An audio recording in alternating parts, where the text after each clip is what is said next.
Salam damai sejahtera, saudara dan saudariku yang terkasih dalam Kristus Yesus.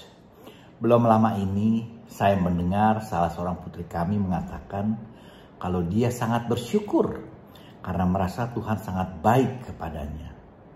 Karena sudah berkarya dalam dirinya dan dia sungguh merasakan betapa Tuhan sangat mengasihinya. Dan dia juga merasakan kalau Tuhan selalu hadir dalam hidupnya. Dia merasa sangat diberkati dengan diberikan kemampuan intelijensia yang di atas rata-rata. Dilahirkan di keluarga yang cukup mengasihinya dan lahir sebagai anak yang normal dan relatif tidak bermasalah. Bahkan sebagai ayah tentunya saya juga sangat merasa kalau dia cantik dan menarik. Dia juga merasa Tuhan telah memberinya banyak kesempatan di mana dia dapat mengenyam pendidikan di sekolah yang cukup favorit di Jakarta, memiliki banyak teman dan sahabat, serta bisa mengikuti berbagai macam kegiatan yang dia suka. Terus terang saat mendengarnya, saya sangat senang dan bangga sekali. Karena ternyata dia sudah bisa mengalami dan merasakan kemuliaan Tuhan. Meski di usianya yang boleh dikatakan masih sangat remaja atau sangat muda, dia masih duduk di bangku kelas 12 SMA. Namun dia bisa melihat kebesaran Tuhan, bisa melihat kemuliaan Tuhan dalam hidupnya. Dia merasa semuanya itu adalah anugerah dari Tuhan. Hal yang tidak terjadi pada diri saya saat saya seumuran dia. Saya jadi teringat waktu saya sepantaran dengan dia, saya malah merasa bangga dengan diri saya sendiri dan saya sombong dengan kemampuan saya. Dan saya malah sering mengagungkan diri saya sendiri, jadi belum bisa melihat kemuliaan Tuhan yang dalam hidup saya pada saat itu. Waktu memang berubah. Setelah mengalami jatuh bangun dalam hidup, baru saya mulai menyadari betapa Tuhan sangat mengasihi saya. Karena tanpa Tuhan, ternyata saya tidak mampu berbuat apa-apa. Dan memang ternyata saya pun bukan siapa-siapa. Saya membayangkan kisah Yesus yang memasuki Yerusalem dengan mengendarai seekor keledai yang diceritakan dalam Markus 11 ayat 1-11. Di mana dalam perjalanannya itu orang-orang begitu memuliakan Yesus. Dengan menghamparkan pakaian mereka di jalan, ada pula yang menyebarkan ranting-ranting hijau yang mereka ambil dari ladang. Dan orang-orang yang berjalan di depan serta mereka yang mengikuti dari belakang berseru-seru, Hosana, diberkatilah dia yang datang dalam nama Tuhan. Singkat cerita, Yesus dilulukan sebagai seorang raja memasuki Yerusalem. Saya saat itu membayangkan mimik keledai yang Yesus tunggangi tadi. Yang notabene kita tahu keledai adalah seekor binatang yang dianggap bodoh. Tentu awalnya keledai tadi merasa kaget namun juga senang. Karena saat dia berjalan dia melihat orang-orang begitu memujanya. Dia nggak sadar kalau orang-orang itu bukan mengelulukan dia. Tapi mereka mengelulukan Yesus yang berada di punggungnya. Sehingga keledai bodoh tadi mungkin ya berjalan dengan jumawa. Tentunya dengan dagu yang terangkat seperti itu. Merasa kalau dialah yang disambut dan dipuja oleh orang-orang tadi. Dia merasa dimuliakan dan dia juga memuliakan dirinya sendiri. Saya bayangkan rasanya kok saya pernah ya seperti keledai tadi.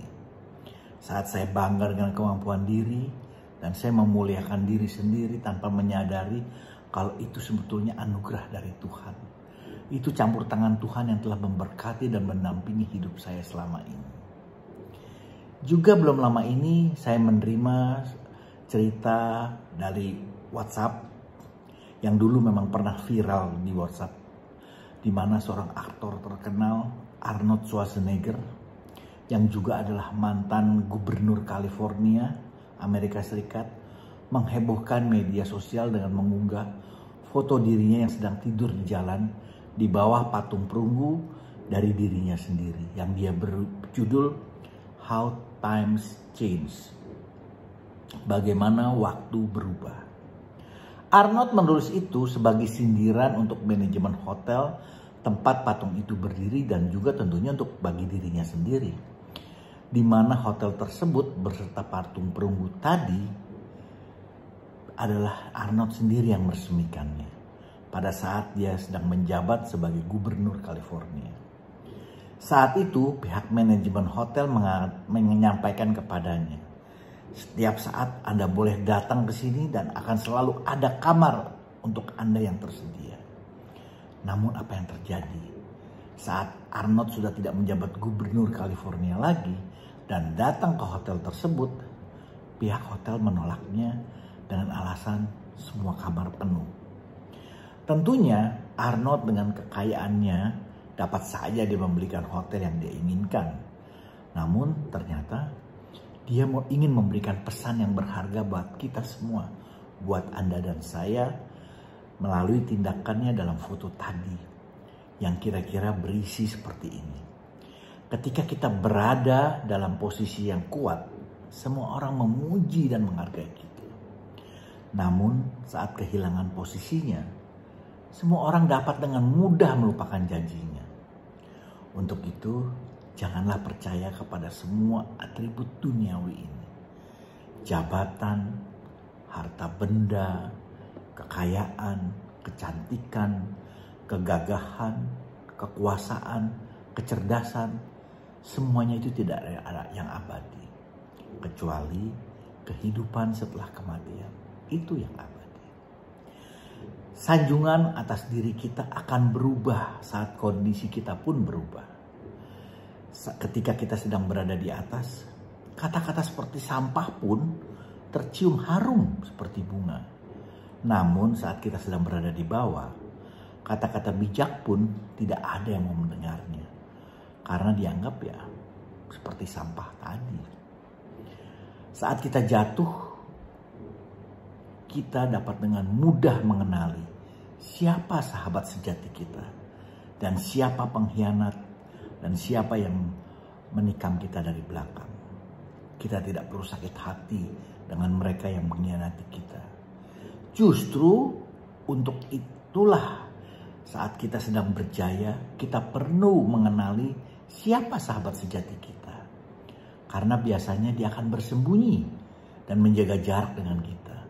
Tapi saat jatuh, dialah yang akan memberikan tangannya untuk menolong kita. Dari kisah itu kita juga belajar bagaimana orang dapat dengan mudah melupakan hal-hal baik yang telah diterimai dari seseorang. Saat dia merasa sedang kuat dan tidak membutuhkan bantuan lagi.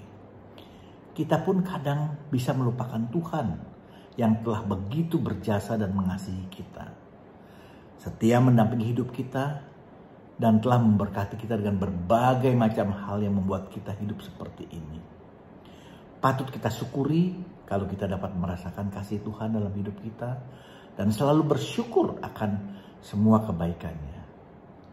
Jangan sampai kita mencuri kemuliaan Tuhan. Ingat, dari waktu manusia akan berubah. Bila ada masukan, mohon berikan komentar Anda. Jangan lupa di like dan di subscribe. Juga di share agar kita dapat saling memberkati. Amin. Tuhan Yesus memberkati kita semua.